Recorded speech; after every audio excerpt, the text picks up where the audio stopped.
guys! Good morning again. Ayan, nagluto ako ng chicken.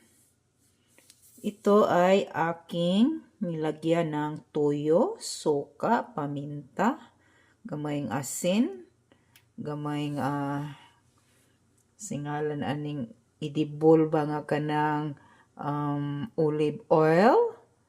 Tapos nilagyan ko siya ng kanang sa to, nakalimot ko. Basta ini seasoning guys na pwede nyo ilagay sa inyong chicken recipe.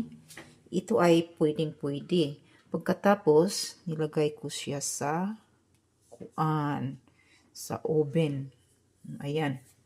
Yan yung chicken ko. Mukhang masarap ito. Hindi ko pa natikman.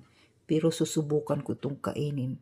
Mukha naman talagang masarap. Oh, tingnan nyo guys, diba?